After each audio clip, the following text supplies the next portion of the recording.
welcome to Jericho's Cathedral. This is St. Barnabas, which any of you not been here before. Beautiful Italian building, which put up by the university printer 156 years ago. It really is beautiful, this building. And welcome to John Humphrys, who is away in West London and talking to us by the magic of Zoom. Now, John is one of the most distinguished broadcasters of our generation.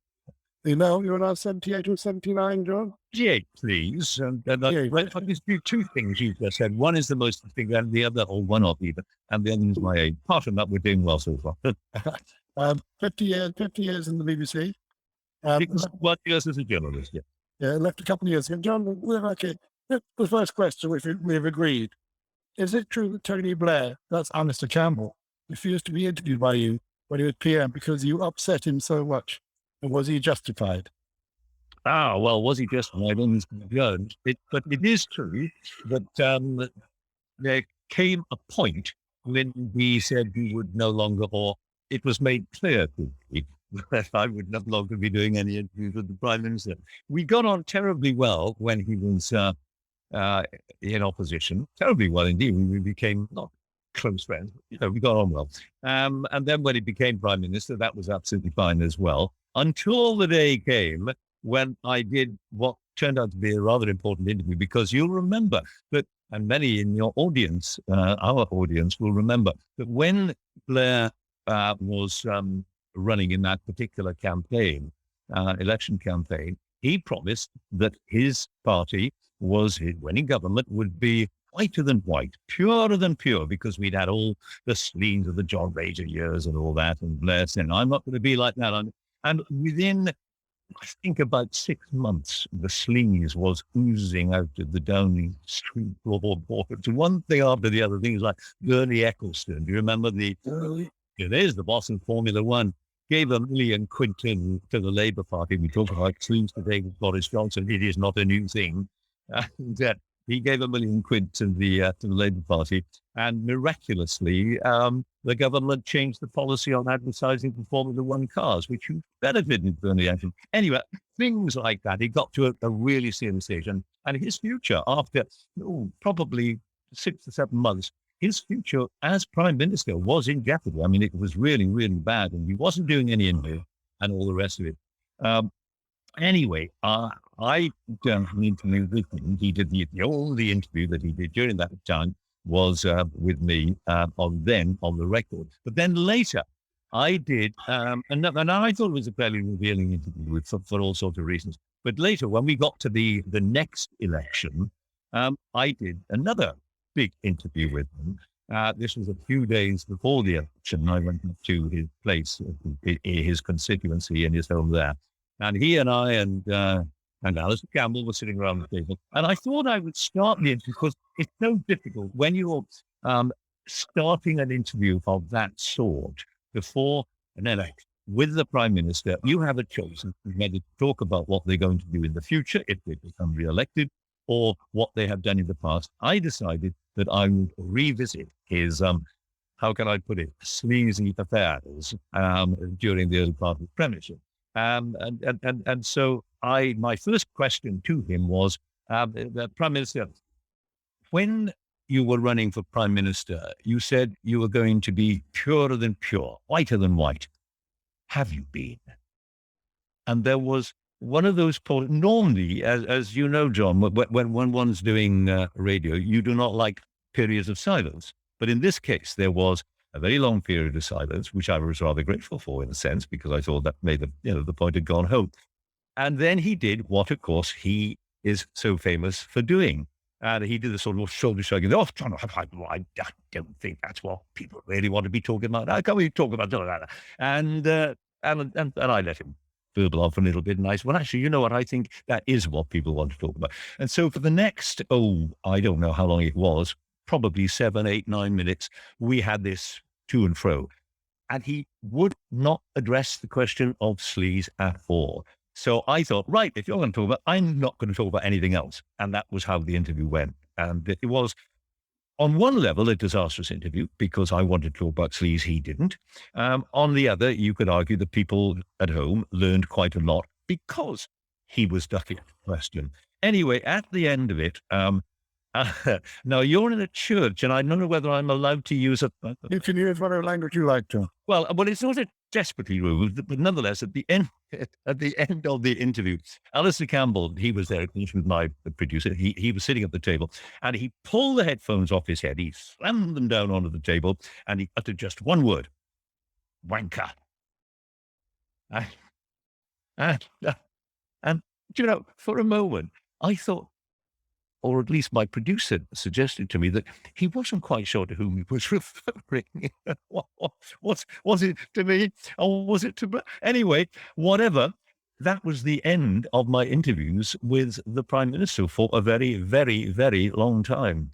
And then after, I think it was, well, however many, 2 years, I suppose 3 years, the interviews resumed. Alistair Campbell had left at that point. He decided that he'd have he left down the street, and the interviews magically resumed. And actually, I do remember that first interview because I was it was in Downing Street, not in Downing Street. No, correction. It was in Westminster, in the BBC studios in Westminster, and that's where I was presenting the Today programme from. And that morning, the Sun newspaper had a big headline on its front page: world exclusive interview with Tony and Cherie together. My word, how exciting is this going to be? Well, of course, it was deeply boring. There was virtually nothing in it, except for an exchange that they had after the formal interview had been done in the garden of number 10 Downing Street. And Cherie was there, of course, with Tony. And it was a nice sunny day. And I do remember that the photographer taking the pictures was a chap called Arthur Edwards. And he suggested, I'm afraid this is slightly risque. Yeah, but I'm going to forget you're in a church. There's a slightly risque bit coming up here because Arthur suggested to Blair that such a sunny day he should take a jacket off, and Blair happily obliged, took his jacket off. Arthur, bear in mind, he worked for the Sun newspaper, which was slightly different in those days from what it is today, but not terribly much. Anyway, he said, I suppose you take your shirt off as well, would you, Tony? And Blair, I mean, remember, we are talking about the garden of number 10 Downing Street with the Prime Minister of the United Kingdom, think Winston Churchill or whatever. And Cherie said, why not? And Arthur said, why not? Why shouldn't he take so? And what do you mean? And Cherie said, well, he's fit. And Arthur said, how do you mean fit? And Cherie said, and by the way, I'm not making this up. It is recorded. They make recordings of all these things. There is a transcription there, which I've seen. And Cherie said, he's fit. Arthur said, how fit? And Cherie said, 5 times a night fit. Now, I don't know, because I can't hear anything from your end. I don't know whether people are disgusted. They're laughing. Or whether they are laughing or not. It would be lovely to hear whether they are, because I'm speaking into a sort of vacuum. But anyway, I hope. And after that, so I read that in an hour or so before Blair arrived to do the interview with me in the Westminster studio, and I have this, or used to have all the Today programs, still do. At the news at 8 o'clock, and then 10 minutes, and then you start the 8:10 interview. So I was waiting for Blair to arrive, went out during the 10-minute gap to have a wee, and walked into the gents, a very small gents, just 2 urinals, and standing at one of them was Tony Blair. Now, bear in mind that I had not seen him for I suppose it was altogether, it was 4 years. And there we were, the standing was in 2 urinals. He was standing at one. Obviously, I had to stand at the adjoining one. And he looked at me slightly surprised, as was I. And he said, "Oh, John, what are you doing here?" Which I thought was a slightly odd question, really. I mean, but anyway, he said, "How are you doing it?" And I said, "I'm fine." And then, very, very stupidly, I mean, what an idiotic thing to say, but I said, I've just been reading about you. Oh, God, he said, in the Sun. And I said, yes, having read what Cherie said about you, I'm surprised that you can stand quite so close to that urinal. Um, and then realized what I'd said. So another year went by without any interviews, but anyway. So yes, that's a very long-winded answer to your question. It did happen, but we the good thing about him, and I will say this for him, he's never been afraid to face the music in the end. I mean, I did during the Iraq debacle, and it was a debacle. It was a dreadful period in our history, in my view, the invasion of Iraq and the lies that were told about it. I did not just one or two, I did lots of interviews with him. And indeed, when he stepped down from number 10, he made a point of saying that he was only going to do 2 interviews, not for telly, 2 interviews for radio. He wanted me to do both of them, which I did, one on foreign affairs, one on home affairs. And I was obviously delighted to do them. And he was as forthcoming as I think it's possible for him to have been, given that, and this does actually relate to the fact that you're in a church and your audience is in a church, because Tony Blair is a believer. He is, I think, probably a profoundly religious man. He converted to Catholicism, as you will know, and he said in one of those interviews, in the interview that we did at number 10 about Iraq, because I accused him obviously of lying because there were no weapons of mass destruction and so on and so on. And he said, I only did what I believed. Correction. I only knew what I believed. And that seemed to me then, it seems to me now, to be entirely wrong. Prime ministers who are going to send young men into war shouldn't act on what they believe. They should act on what they know as facts, or at least as close to being facts as it is possible to establish. In other words, you get the intelligence and you act on the intelligence. And I think to this day, and when he said that, he had a sort of haunted look in his eyes. And I've spoken to him about it again since then a number of times. And I believe he is still haunted by that, even though he still insists that he did the right thing. He's never given an inch on that, but I believe that he is still haunted by it. Anyway, very long answer. Oh, let's put forward a bit, John. If you were on Today this morning, what would your first question be to Boris Johnson if he came in? If Boris Johnson came into this morning, I you know what? It's one of those. I have done interviews with him in the past, of course, not incidentally, since he's been prime minister, because he stopped doing interviews, as you know, with the Today program entirely. He did one a few weeks ago, which my colleague Nick Robinson famously did, and after a few minutes of it, Nick told him to shut up, or at least to be quiet, which is a slightly odd thing to do with the prime minister, who hasn't done an interview with your program for nearly 3 years. But anyway, I think I would be awfully tempted to say, Mr. Johnson, you are a liar, aren't you? Why should we believe anything you say? That's one of the reasons, of course, why he will not do an interview with me. I have no vote at all. But I mean, it is an established fact, and he can't deny that, because it is all right, et cetera, that he has told many lies. And he has, I think, behaved pretty disgracefully in so many different ways. And that is how I would like to start the interview. Now, it would, of course, probably be entirely counterproductive. And in the end, probably the sensible way to do it would be to try to ask him a series of questions that would elucidate certain things that badly need elucidating. But you wouldn't get there with him. That's the trouble. He is the master of refusing to answer questions. And I'm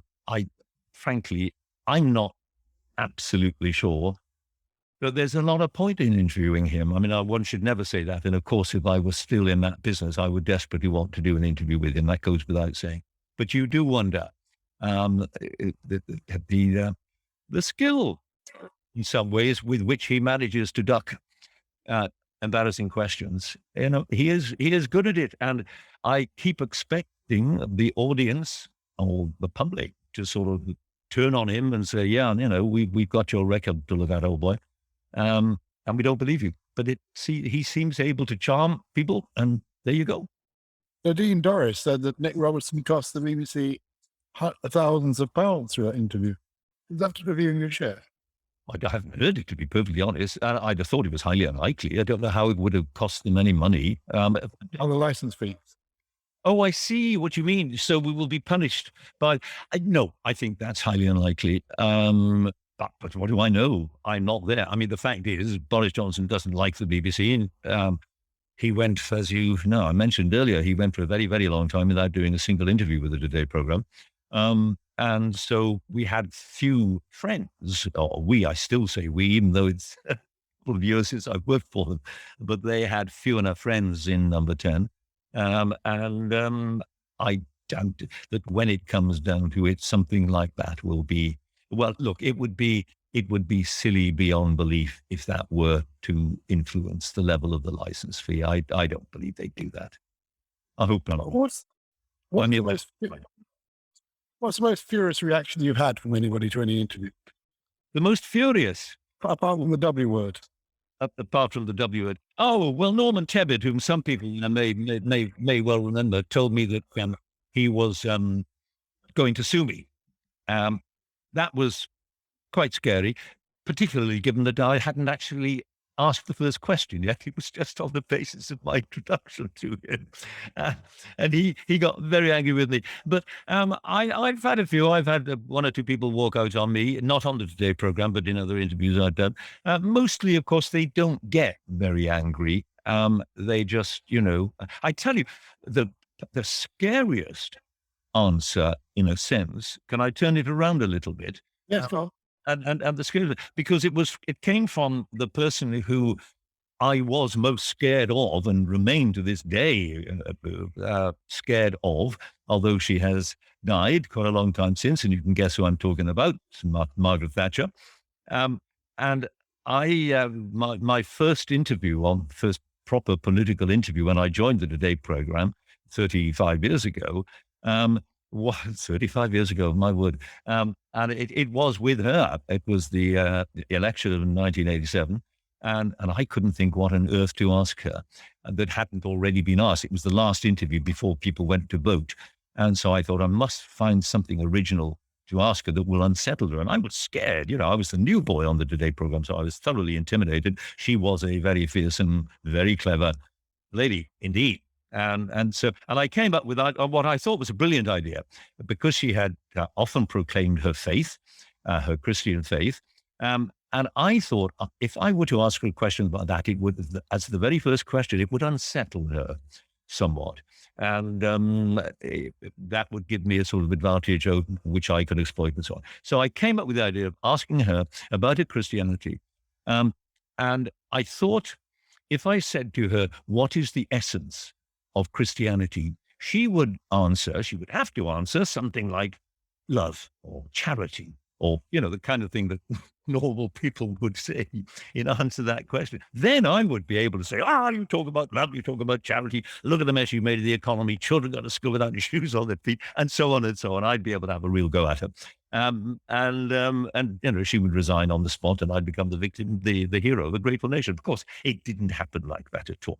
I asked her the question. She answered immediately, no hesitation whatsoever.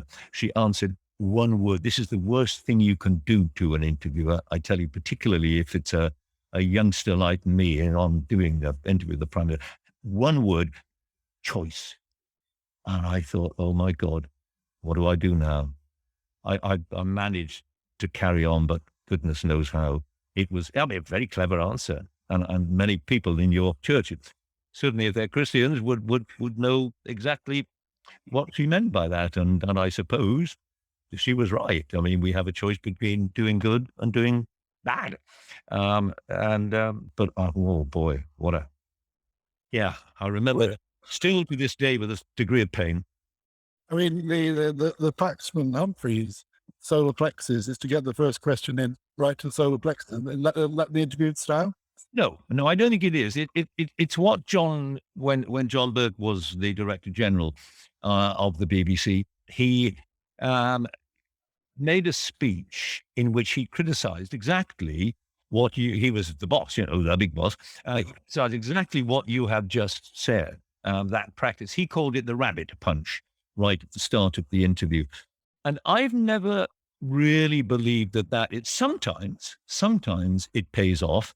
And many people in the audience, perhaps if they listen to my interviews over the years, will think that yours is an accurate summation of my approach. I prefer, so much depends on the kind of person, the kind of politician, the kind of subject you're addressing, and so on and so on. But I preferred to try to lead the politician to a certain point where in the end they would have to say, yeah, the game's up, Gov, I admit I've done wrong and all that. It seldom happens, of course, because they are by and large clever people and they are well prepared and they're awfully good at ducking questions and all that. But no, I have tried that technique. Of course I have. We all have. But I think by and large it doesn't work. The BBC was quite uncomfortable with you and Jeremy, and now they've effectively got rid of you. Do you think that was deliberate, or it's just old age people? Think on a minute. When you said they deliberately got rid of you, well, do you think they were glad to see you and Jeremy off into the sunset? Well, I can't speak for Jeremy, obviously. In my own case, I gave them notice about 2 years before I left that I was going to leave. There was absolutely no pressure on me at all to go. Quite the opposite. And I had been doing the program for nearly 33 years. I was in my 70s, and I was fed up with getting up at 3:30 in the morning. And I didn't feel I had. I don't know if I say I had nothing to prove. I mean, there wasn't anything left that I thought I could do that would stimulate me and make me think this is, I'm going to be kind of treading new ground here to keep it. I hadn't got fed up with it. I was still enjoying it, but I thought, quit while you're ahead, or at least quit before they want you to go. I mean, of course, eventually, if I'd clung on, I'm sure they'd have told me to clear off, but they did not. They absolutely just to clear up any misunderstanding there. I'm most certain. But did any of the bosses never come up to you after a particularly tough interview and say, look, old boy, I thought you were a bit rough with so-and-so there? Oh, well, when you're doing an interview, you have the editor, as you know, you have the editor of the program, or the producer, whoever it is at that point, in your ear, you're wearing an earpiece, of course, or headphones in my case. And they can talk to you, and they sometimes will offer you a suggestion. Sometimes, yes, sometimes some editors would think you'd been a bit trapped, and they might say, this is not, by the way, the BBC big bosses. I'm talking now about the program editor, whose responsibility it is to keep you, to get the best out of the interview. And occasionally an editor, and I had, I think, 9 over the years I was there, occasionally an editor would say, oh, back off a bit. And then you would either back off or not, depending on how you felt. I was never, ever, in all the years I was on the program, I was never told to go easy on politicians. Never. If they had said that to me, I would have said, well, I guess you need another presenter, really, because I'm going to do, I know this is going to sound awfully arrogant, but I felt I had a responsibility to use the old expression, to hold their feet to the fire. And I was going to do my best to do that. And sometimes I succeeded, and very, very, very often I did not succeed. But if the BBC wanted a different kind of interview, then they needed a different kind of interviewer. I am what I am. I'm an argumentative, combative sort of person, as the children and my partner will tell you. And that's how I've been brought. I was brought up. I left school at the age of 15. I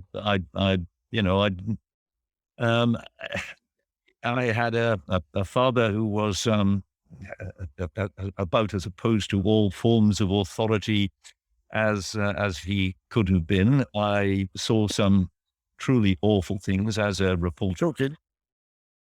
Sorry? Keep talking. You're first from there. Keep talking. Oh, no, I was going to make the point that I saw some terrible things when I was a young man, including the worst thing I've ever seen in my life, and please God, I'll never see anything like it again. And that was the Aberfan disaster. And I was there when the miners were digging for their children, and there were tears running down their faces. Their faces were still black with the coal dust when they heard the tip roaring down the hillside. They knew what was going to happen. They knew their children were in the school underneath that tip, and they were digging when I arrived. I was the first reporter on the scene, and it was the most awful sight I have ever seen in my whole life. And what I learned, along with some other people later, was that, well, I knew this anyway because I knew that area very well, the Aberfan Merthyr Vale area, and I knew that the Coal Board and the National Coal Board, who ran the coal industry at the time, of course, were aware that tip that slid on that school and killed 116 children and 28 adults, they knew it should not have been placed there. They did it for financial reasons. They had been warned by the miners themselves, the fathers of those children, that it should not go there, but they did it anyway. And when that sort of thing happens to you, not that there's been anything like as awful as that, and there never will be, I hope, but when as a reporter you come across that sort of behavior by people in authority, then it makes you what you are. It shapes what sort of person you become. And I'm afraid I am one of those people, when he sees the word authority, his back goes up immediately and he says, "What have you got to hide?" I'm a skeptic, not a cynic. Did you have a problem with impartiality? Do you feel that you're free as a bird since you left the BBC? No, I didn't have a problem with it. I took the view that I have opinions, of course. Who doesn't? You'd have to be very, very stupid not to have any opinions. But I genuinely, I didn't find it difficult even to leave those opinions at the studio door, because I saw myself. In fact, going back to Tony Blair, he said to me many, many years ago, before we had our he said, "You should have been a barrister." And I thought about that. I mean, God knows, as I say, I left school at 15, so I'm unlikely to be a barrister. But I always felt it was my job to think of myself as a barrister, in the sense that I was not concerned with the guilt or innocence of the person in front of me. I had a case to put to them, and I put that case. And look, an example, one of my oldest and closest and dearest friends, he's a lovely man, it's a chap called Patrick Holden, used to be the director of the Soil Association, and I happen to be a strong believer in organic farming and food and all the rest of it. Patrick always told me wherever he came to be interviewed, he knew that if it was me doing the interview, he would have the hardest interview imaginable, because and I took that as a compliment, because I really do believe that I treated everybody equally, and I was not. I just wanted to challenge their argument, and that's what I tried to do. But both Boris and Nadine Dorris think the BBC has an impartiality problem. That's their shtick, and that's why they want to punish it. Yes, they do, and in some respects it does. And the impartiality does not come from a specific interview, in my view, by a specific person. It comes from the fact that the BBC, during the years I was there, for instance, a couple of very big stories. One of them was immigration. Another was, of course, Brexit. Now, as far as immigration is concerned, the BBC was very liberal, much more liberal than the population as a whole. And I thought that was wrong, not because I am anti-immigration. Of course, I am anti totally open borders, of course. At least I say, of course. Other people might argue with me about that. I don't think we should have open borders, because the result of that would be obvious. So there has to be controlled immigration, but nonetheless, I mean, anyway, the attitude in the BBC at that time was pretty much let it rip. And anybody who thought there should be any restrictions on immigration at all, well, they were, pretty pretty far to the right or whatever, and I'm not pretty far to the right, I think. And the same with Brexit. The attitude towards the European Union was pretty much uncritical. Now, there is the reason for that, I think, and it does still apply to a degree. It does still apply, is that people are recruited by the BBC pretty much from the same social grouping. Most of the people who have been recruited by the BBC over the last 30, 40, 50 years are middle class graduates, 80% of whom are the small L liberal. That is to say, they are on this particular, they are on the left of, I should perhaps rather say they're liberal, they are on the left of the argument. That's because in many cases, they are, as I say, pretty much all university graduates. They have been taught by lecturers and professors who are themselves on the left. I mean, that's a statistical fact. Most lecturers and most universities in this land are on the left. And that is bound to very broadly influence the attitude of BBC reportage. Now, as it happens, I think the coverage of the referendum, the Brexit referendum, was fair. I mean, I was there throughout it, so I played my part in it, and I think we were pretty fair. The reaction from the BBC after the result came in was shock horror. So is there any...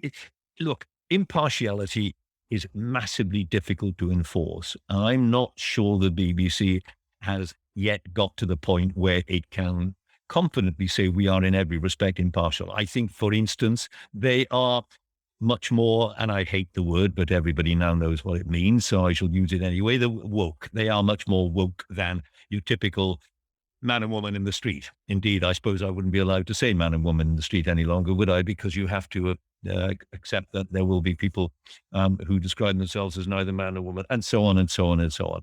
I think the BBC is too prepared, is too susceptible to the arguments of the woke generation. If there is indeed a whole generation, I suspect there isn't. But anyway, you take my point. The BBC's 100 next year, John, in November. Does it have a future? I don't know. I profoundly hope it does, but its audience is sliding pretty radically. The competition is growing. Don't forget, when you and I were lads, there was no such thing as Netflix. Well, there was no such thing as digital media. And they are losing an awful lot of audience. What I hope will happen, and I don't think there's any way you're going to be able to stop that. I think that is pretty irreversible. What I do hope is that even if the BBC in its present form cannot survive, that news and current affairs will. I think, even though I'm sometimes critical of it, I think it is the best and most reliable, trustworthy news and current affairs organization on the planet, in my own experience. But I think we need the BBC's news and current affairs, and I hope whatever happens to the BBC, it will survive. What may happen is that the license fee will disappear. I think there's a fairly strong possibility the license fee will go, because it'll be difficult to sustain it in the face of all the streaming services and so on. I think the license fee will go. I hope that some sort of subscription service can be devised which will be workable. But I'm worried about it. Let's put it like that. How are you going to pay for news and current affairs? Well, that's the big question. Exactly. I mean, what they do in the United States is people pay a subscription, voluntary subscription, in many cases for PBS. And in the end, I suspect it may have to come down to that. I hope the successive governments will take the view that there has to be some sort of compulsory. If you want BBC News and Current Affairs, I suspect most people want, I think we are one way or another going to have to pay for it, maybe through our taxes. I would settle for that, obviously, but then is that fair on people who earn? It's a difficult one. How are you going to pay for it? It's a big question. Now, as we're in a church, let's talk about your relationship to God. you've had a sort of ambivalent relationship. You've made programs about it, you brought up as a Christian. Where are you now? I am a non-believer. I don't have a religion. In fact, funnily enough, we had dinner just the night before last with a very eminent bishop, Richard Harris. You may know him as former Bishop of Oxford, of course. Great man, and a good friend. And we had dinner a couple of nights ago, and we talked about it. I don't believe that. I believe almost none of. Well, I don't believe any of you either buy it or you don't buy it. And I am now at the situation in part because of what I saw at Common Man, and I did keep saying to myself during and particularly after it, hang on, we are told we have a merciful God. God is a God of mercy, and yet these children who had done no wrong, who couldn't be judged in any way, were smothered to death under a few 1,000 tons of mess, and their fathers sort of saw it happen. I mean, how could God allow that? So I know that's a pretty cliche and a simplistic, you might say, point of view, but nonetheless, for me, it is a very powerful. If we do have a God, why does that God allow the kind of dreadful suffering that this world endures? So that's one point. The other thing, I'm afraid I can't buy what I think was the kind of superstitious element. Jesus was the Son of God. Well, and I have to say, Richard Harris and I had a very enjoyable discussion about it over dinner. What is God? If God has a son, what does that make God? And so on. I'm a friend of Jesus, with the virgin birth, and I'm afraid I just can't see it. And anyway, why? If Christianity is the only true religion, and God is a God of Christianity because his son was Jesus and all that, how come most of the world was denied even the knowledge that Jesus existed, because they happen not to live in those bits of the world where the gospel was spread? It doesn't seem quite fair to me. They should be denied the ability to worship the one true God. So the whole thing puzzles me in one sense, but I have no faith any longer. I have faith in human beings, but I don't have faith in God. Were you a Thought for the Day skeptic on today? Yes, I tried to get rid of it. Well, I didn't try to get rid of it. Well, I partly tried to get rid of it. I, in some ways, I like the idea of there being a few minutes in the program for reflection. What I find unacceptable is that those few minutes should be restricted only to those people who have religious faith. It seems to me, and indeed Richard agreed with me about this, it seems to me that if there is going to be a thought for the day, let it be open to anybody who has something serious to say. I'm not suggesting it becomes a kind of Facebook or Twitter or whatever, of course not. But I am saying that there are many thoughtful, deeply intelligent, profoundly good people out there who have a lot of interest, but who, like me, I'm not suggesting I'm profoundly good, God forbid I'm not, but who have something to say, something important to say, and they should be allowed to say it. You shouldn't have to believe in a God, whichever God it happens to be, in order to say it. Now, you interviewed, who was the worst church leader you interviewed? The least competent, the worst church leader? I thought it had to be last week in the Holocaust, for example. I have to say, I think Welby made a fool of himself last week. I'm not hugely impressed with Justin Welby, I'm afraid. And I do remember a very long time ago talking to. I did a series of interviews for Radio 4 on my belief or non-existent belief, and I did the leader of the Christian Church, the leader of the of Islam in Britain, and Jonathan Sachs. And their job was, as it were, to try and convert me in a half an hour's discussion. We had three half-hour programs, and I ended up, I'm afraid, not having been convinced by anybody. But it was called Humphrys in Search of God, the series of programs.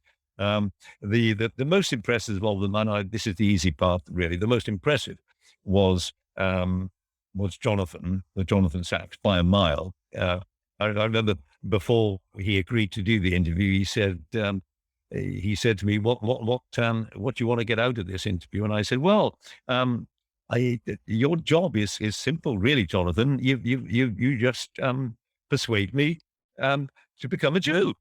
And he put his hand on my arm and he gave me a sort of weak smile. He said, "John, I wouldn't wish that on my worst enemy." I think he was joking. In fact, I'm sure he was joking. But Rowan Williams was the Archbishop of Canterbury at the time. He was and I entered the interview with Rowan, believing, and of course he would not accept it. So obviously he wouldn't. And I like him very much, and of course I like him a lot, and he's a huge intelligent man. But I ended the interview feeling that actually, after him failing to convince me that God existed, his God existed, I had my doubts about his own belief, and I found this among the most thoughtful and intelligent bishops and archbishops, and I've interviewed many of them over the years. I've found this with many of them, that they harbor doubt. Now, of course, you can say that without any doubt there can't be any faith either, because you have to overcome the doubt to believe, and so on. And that may well be the case, but in one sense, yes, Rowan was the most. I remember doing an interview with Rowan when the terrible Beslan massacre happened. There were children in the schoolroom in Russia, if you remember, and Rowan was Archbishop of Canterbury at the time, of course, and I rang him while the children were still being held hostage and their mothers were at the school gate, and many of them had already been murdered. And I said to Rowan, will you come on the program?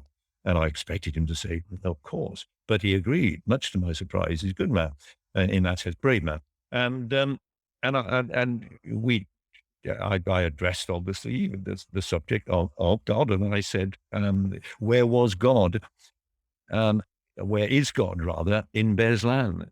And he paused a very, very long time. Very long time. I think it was something like 14 seconds, a very long time. And he said, that is a very difficult question to answer. So, yeah. How much are you influenced by your working class background in Splot? Welsh boy. Your father was a bank polisher, wasn't he? He was, indeed. Yeah. I think the answer to that is a lot, really. Partly because we were poor. I mean, very poor at one point, because he was self-employed. He was, as I might have mentioned, he did not approve of authority himself. In fact, he got sacked from his very first job after 1 week after he finished his apprenticeship, because he punched the foreman on the nose for doing something of which he disapproved, and that was it. He never got a job again. But he did private work. He did with. He had his own little business, one-man business, and sometimes there was work, and sometimes there wasn't. And when there wasn't, there wasn't much food either. And what I observed during those lean, difficult years was that the people who were least likely to pay him were the richest. It was the bankers and the ship owners when he did some work in the docks, which I used to help him with, unpaid, I seem to recall. And that's, I know you'll think, well, this is all rather childish. I mean, for heaven's sake, that was 60 years ago, but it leaves an impression on you. And he was so anti-authority in every. I do remember when the Queen came to visit Cardiff, quite close to Splot. You only had to walk about 5 minutes to be able to stand on the side of the road and see her drive past in her limousine. And my father was the only one in our street who refused to go. I'm not going to go. Well, why should I? Honestly, she's just not a person, isn't she? And he had quite an influence on me, did my father. But you went to grammar school. You didn't thoroughly enjoy it. You didn't go to university. Is that No, I went to, because we had the 11 plus in those days, of course, or the school jail, whatever. Anyway, and I went to what was meant to be was supposed to be the best grammar school in Cardiff, perhaps in Wales. Hated it, hated every minute of it. I felt completely out of place. It was mostly fairly well-to-do middle-class kids, and I felt terribly out of place. hated it, left at 15, as you say, and that was the end of my education. And as somebody said the other day, yes, it shows. You don't regret not having gone to university. Do you want in your old age to go back to university? I did regret it for a very long time, and indeed, I signed up to the Open University when it began, and I got accepted. Obviously, everybody did. And then it might have been a few weeks, maybe a few months before I was due to start, the BBC asked me to go to the United States and open an office there, and I went and was meant to stay for 3 months and stayed for 6 years, and so never did go to the Open University. But yes, I did regret it. I do still, and in some ways, I sort of still vaguely harbor the idea that maybe it's not too late at my massively advanced age to take a degree, but I won't. I'm sure I won't. Now, the other side of your life, the sort of entertainment side, mastermind for 21 years. Did you? No. I'm here at 18. I'm here at 18. Did you enjoy that? What do you rate? Yes, it was fine. I mean, it wasn't the most challenging thing I've ever done in my life. I'd be lying if I said it was. And it got a wee bit boring towards the end, I think, probably. But it meant towards the end, it meant going to Belfast because the BBC lost the contract to produce Mastermind. It went to an independent company, and it meant having to go to Belfast and all that. And I have got to the stage when I was younger, I was a foreign correspondent. Indeed, the youngest television foreign correspondent the BBC's ever had. And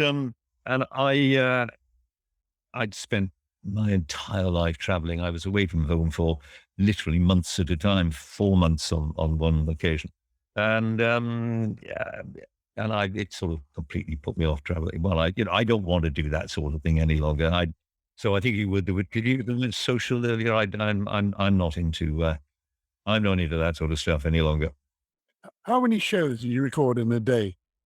Oh, God, I got them up to 5. It was 2 when I started. Magnus said he used to do 1 show a day. And then when I started, they said, we're going to do 2 shows a day. So I went up to Salford to do it, of course.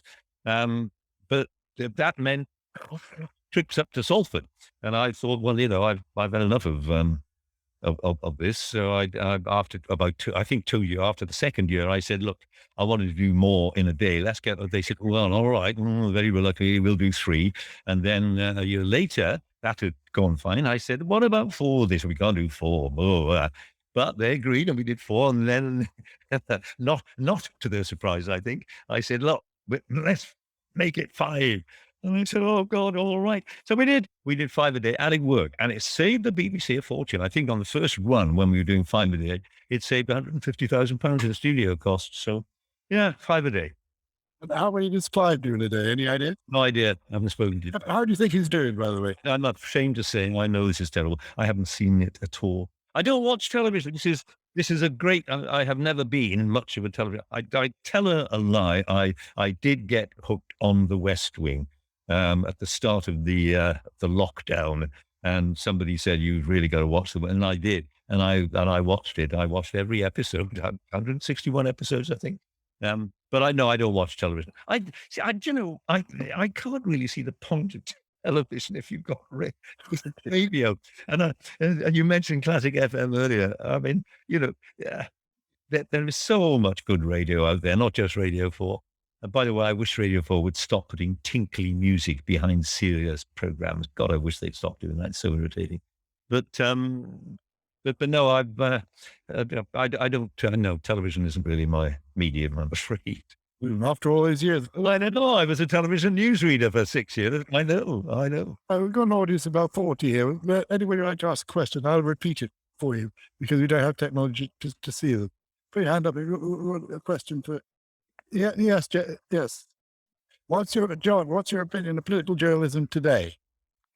Oh, it's a very good question. I think it's pretty good. By which I don't mean that I have equally high regard for every political journalist. Some are better than others. Obviously, that's the case in every trade. You notice I call it a trade, not a profession, by the way. I don't think it's a profession because anybody can be a journalist. You don't have to have your qualifications. You don't have to have done 7 years in medical school or whatever it is. So it varies, of course. I think the good thing about this country is that we have a pretty broad sweep. I mean, you can find, if what you want is to read a newspaper or watch a program, whatever, that you think is in tune with your views, then you can do that. If, like me, because you have no choice, because obviously I've got a bit of a vested interest here because I write a column for the Daily Mail on Saturdays. If, like me, you want to read all views, you will get, and I'm talking now about written journalism, obviously, you will get a very wide spectrum. And I think all views are represented. I mean, I say all views. I mean, of course, fascists not welcome, or whatever.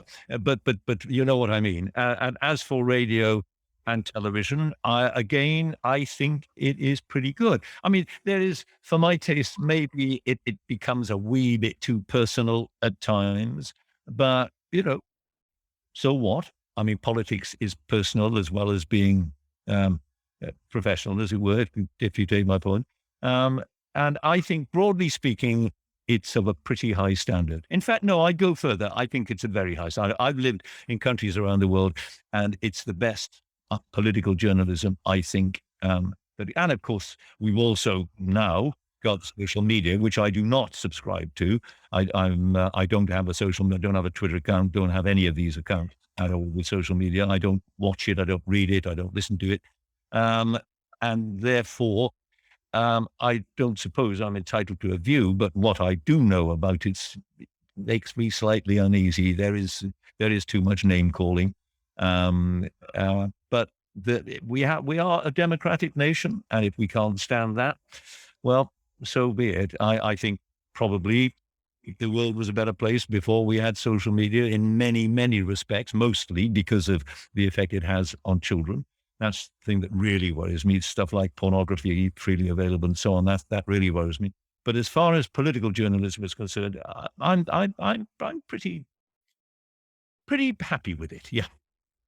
Who are your personal journalistic heroes, Larry? Well, I wouldn't dare tell you that because I'd never be able to look anybody else in the face again. I'm ducking. I don't normally duck questions, but I'm going to duck that one. I mean, there are so many out there that I would give you a list of 6, and then I would. When you were growing up, John, when you were a young journalist, who were you at? Well, Charles Wheeler.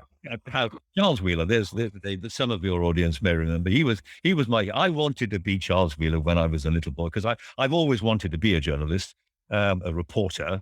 Didn't even know the word journalist, but I wanted to be a reporter. And that's because of Superman comics, because I used to read Superman comics. We couldn't afford to buy new ones, obviously, but the Americans used to send them over, all not just Superman, but all second-hand comics as ballast on ships that were coming to pick up whatever it was they were picking up from this country. And they'd dump them off in Liverpool or wherever, and they'd find their way into the shop. So you could buy a Superman comic, for instance, which is what I did for about, I don't know, 8 or something. Pretty ragged old thing it was, but nonetheless, I read Superman comics when I was a very small kid, and I thought Superman was wonderful. And of course, Superman was posing as Clark Kent, who was a journalist. And I thought, my God, if being a journalist or reporter means you can be like Superman, that's the job I want, which is fine when you're 5 or 6 years old. But, at the age of 78, I mean, for heaven's sake, you'd thought I'd have grown out of that, wouldn't you? But another question. Yes, the lady in the second row. I don't know if you heard that. British news is post-colonial and compared to European news, and it's just too British. Too British. Well, you mean too centered on Britain? There is we cover an awful lot of foreign news. I mean, my very old friend John Simpson was the lead story yesterday on Today program at 8:10, reporting from Afghanistan. And we gave a huge amount of coverage to Afghanistan. All the media did. And if the story is big enough and justifies it, I think we do a pretty fair job. I think we do more foreign coverage than most countries, perhaps any. And certainly BBC World Service News is why am I defending the BBC like this? I don't have to. I don't work for it any longer. but BBC World Service is very highly respected across the world. Oxford resident John Simpson has done a turn in this church. The Sylvia. Sylvia, don't question. Please make your question. Goodness gracious me. People just saw stereotypes of themselves on the television. Why is it taking so long for Britain to emerge on British television, the British radio? So I'm not sure I follow you. Sylvia is married to an Indian, and he could never see anybody like him on television. Oh, I see. It's a question about racism in the BBC. Are we talking? Yeah, sort of. Yes. Well, it's taken them a while to get there, but I think they are there now. I think that we are. I keep saying they are acutely conscious of the need for a real diversity, and they've taken steps to make sure that happens. I know I sound a bit like a spokesman for the BBC, but I do believe that that's the case. Let me ask you a provocative question, John. Why it takes on? Let me ask a provocative question. Have you replaced a bunch of posh British people with a bunch of posh, privately educated Asian people on the screen? And do the Afro-Caribbean and capitals still operate the lifts in the BBC? Well, it's not a provocative question. It's I think, a rather ignorant question. I don't mean you personally. I can sort of see why you answered it, but I mean, I think that the whole. No, I think that's nonsense. No, what can I say? I mean, the BBC can be criticised for many things. It is not a racist organisation. Another question, please. Anybody? Yes, Gary. I'll paraphrase that for you. Adversarial style of interviewing. Are there problems in that? Boris Johnson's obviously an expert at ducking and diving in the world. Yes. Yeah. So I mean, were you wrong to spend a career being adversarial or? Well, I thought I'd answered that question earlier, but no, I don't believe I was. I think your job is to ask questions that the politician, I'm assuming we're talking about political interviews, the politicians will often, sometimes, more often than not, perhaps find quite difficult to answer. That is the job of the skeptical journalist. You note I say skeptical, not cynical, but we have a job. One of our jobs is to try to test the politician's argument and policies and position and behavior. And sometimes that involves requires asking challenging questions. I make no apology for that. No, absolutely. How do you get around media training? In fact, the politicians are trained to. Well, that's a good question. And I don't think you can. I mean, that came in really Thatcher didn't do media training, and I think she was all the better for it. It came in really with Alistair Campbell in a big way. And the answer is, I think you rely on the intelligence of the audience. I think they spot it when a politician is ducking behind the tried and tested. Oh, I think you'll find I answered that question. No, you didn't. Oh, I think that's correct. And so on and so on and so on. All of this media, it's a waste of time. And I think they do better off without bothering with it at all. Save themselves some money as well. Save a lot of money. Paul Flower, which of your interviews are you most proud of? Oh, so sweet. Yeah. Which one would you like to be buried with? None of them. None of them. I don't want to be buried with any. No, I'm not sure that I would say I am very proud of any. I mean, some I've done better than others. Some I've done badly. Some I've done reasonably competently. I think. I mentioned Blair a few times. As you can see, he made quite an impact. Well, everybody, because he was Prime Minister for a very long time. I think the interview that I did with him after some years when he left office was one of the more rewarding, in the sense that it gave, I think, the audience a pretty clear insight into the man and his policies. It's usually the reflective interview that delivers the goods rather than the out and out, in your face, knee in the groin, confrontational interview. But of course, if the politician is in power at the time, then you don't have any choice other than to challenge whatever it is they're doing.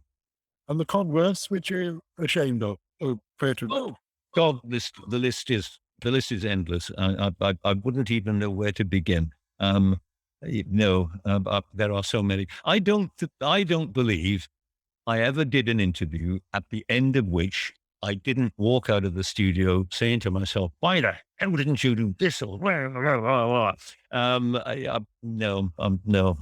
blah. Most of them, if I had had it, if I'd had the chance, I would have done again, and I hope done better. There's a saying in the BBC that some presenters are producer proof. Is that you? Well, I don't know what it means. I hadn't heard it, to be honest. But I don't think so. I mean, I've had some very, very good editors, and have learned a lot from them. So no, I think it would be supremely arrogant to say, why should there be a conflict between the presenter? And do you think some of them are petrified of you because of your reputation? No, I don't. Not if they've become the editor of the Today program, and they can't stand up to somebody like me or whoever it happens to be, they shouldn't be the editor of the Today program. And I've never met her. As I say, I've had a lot of when I was on the Today program, I had an awful lot of editors over the years. None of them was afraid of me. I mean, I hope that some of them respected me. I hope. Never be sure, but I hope they did. But afraid of me, no. I think that's the producer. Some I like to think, and some would argue with me and say you're a stroppy bugger, and I suppose I was. And occasionally I lost it because I have a fairly low boiling point sometimes. And I'm sure plenty of people would say, oh, whatever. But I don't like producer proof. No. It's a team. It really is a team. Scott, you have a question, please. And so BBC has severed the relationship with Stonewall because for reason their impartiality. Wise move or not? I don't think the BBC or any other public organisation should be told what to do and awarded points for doing it on some spurious scale by a campaigning organisation, which is what Stonewall is, and quite right too. It did a very, very good job when it was campaigning for gay and lesbian rights and so on. And I hold it and used to hold it in that sense in high regard, along with many other people. Where I have concerns is when it says to an organization, when the BBC agrees to pay it quite a lot of money to tell it how to run its affairs in terms of its attitude to transgender issues or whatever it happens to be, and then scores them according to its own matrix. Why? Why should they be allowed to do that? Why should we take? They are a campaigning organization. We are. Why should we not listen to other not listen to other campaigning organizations who have a different view from Stonewall or whatever? No, I disapprove of that. BBC has to do what it believes is right. It has to listen to its employees. It also has to listen to the public. It does not have to beg the approval of a campaigning organization. Last question. I think ladies in the second row, be very patient. How do you divvy up the program at 3:30 in the morning? It's already divvied up. You didn't do it. It is sometimes a little tricky, it has to be said. Or at least it was in my days. You wanted to do all the presenters wanted to do the most important interview. Of course, they wouldn't be presenters on today if they didn't want to. But no, by the time you arrive in the studio at 3:30 in the morning or 4 o'clock in the morning, you know what you're going. Pretty much, not all the time. Of course, it changes at the last minute, but you know what's going to be happening. And if it's, for instance, a big interview with the Prime Minister or whatever, you will know before you go in. Obviously, you'll know the day before, so you can give it a bit of thought.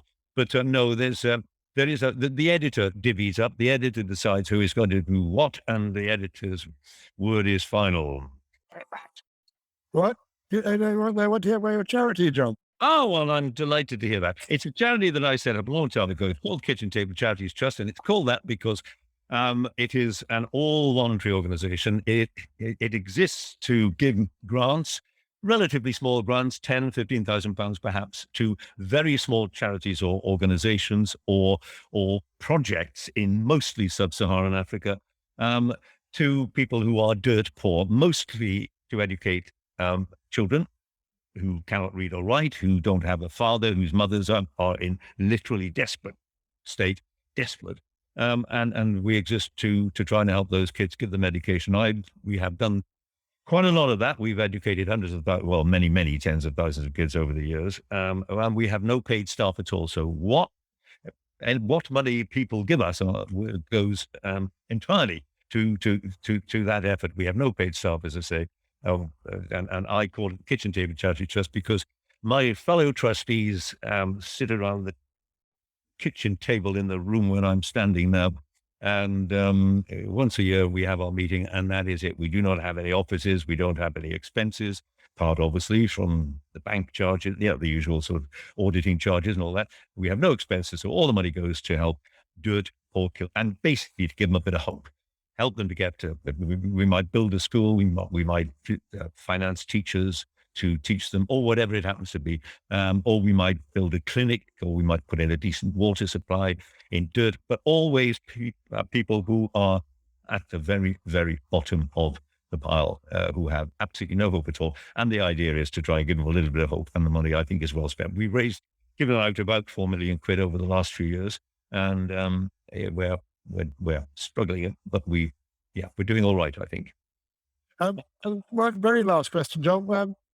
When you get buried in Splot, what will it say in your epitaph? What? I won't